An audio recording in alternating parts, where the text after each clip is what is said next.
Whenever I'm encountering any kind of situations, whether in my personal life or in business, relationships, health, and so on, my favorite question to ask is, which one of those is it?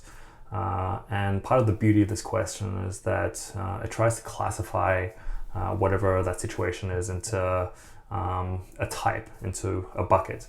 And by doing so, you can place yourself almost at a distance to whatever the situation on the question is.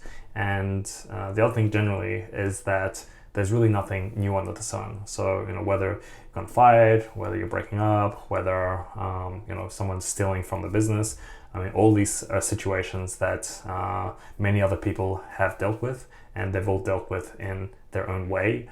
And certainly it's not something that's only happening to us, even though at the time it can probably feel like, oh my God, why is this happening to me? No one else can understand this.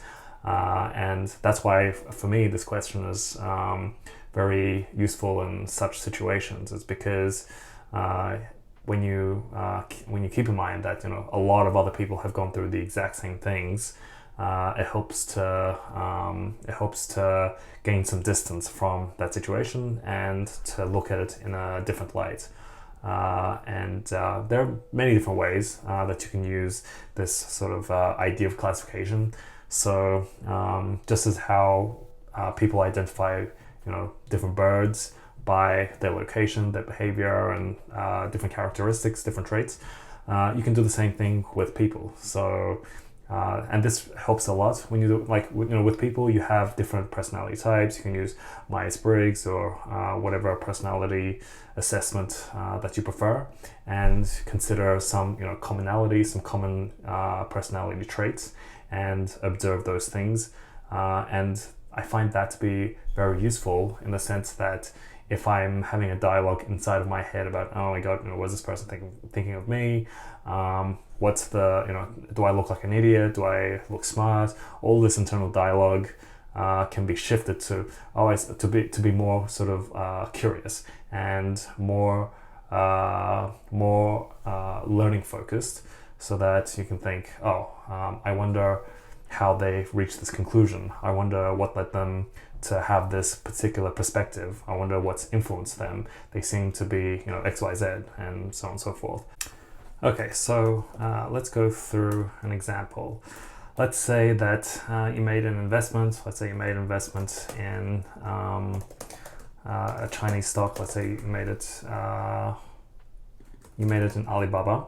And after you made the investment, the investment, let's say, drops by 50%. You feel a lot of pain as a result of this drop, and you're getting emotional about it. And then you remember to ask this question, and you think, okay, which one of those is it? So what's happened is that there's a big drawdown. So in other words, the stock's gone down by a lot. It's a paper loss, so you haven't sold the shares yet, but you're down by 50%, and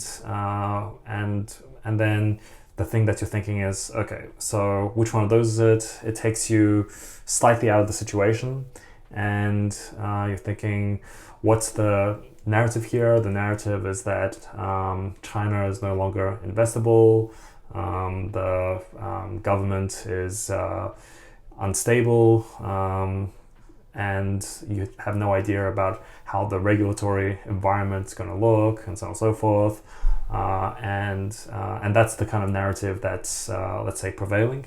And you think, when else in history has something like this happened? So you look for common themes in the past and see whether or not you can classify this set of events and find any similarities in the past decade, in the past 100 years.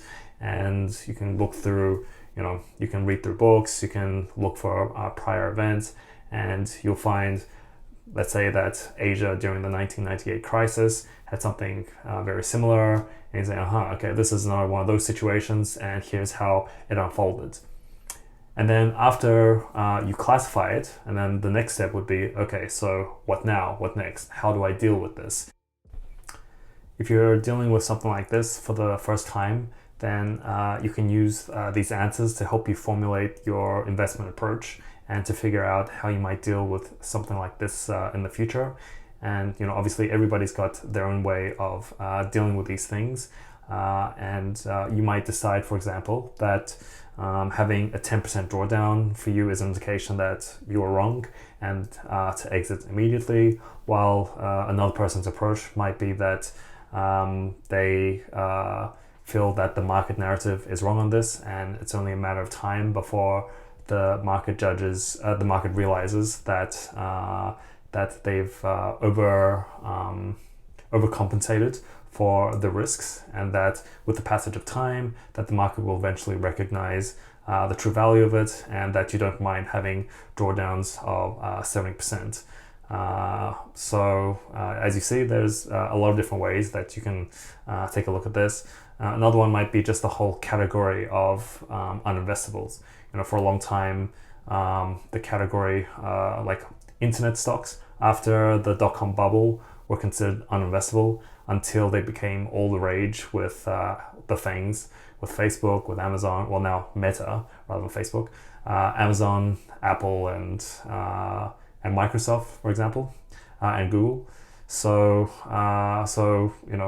if the prevailing narratives can always change, and what's considered investable and not investable can also change in a big way as well. And how you deal with that just depends on your own investment approach. But coming back to the overarching question of which one of those is it, once you go through your reasoning and you're able to categorize those different things, and then you come up with a set of a process or a set of rules that you follow to help you make those decisions, it becomes less emotional and you're able to make decisions more rationally.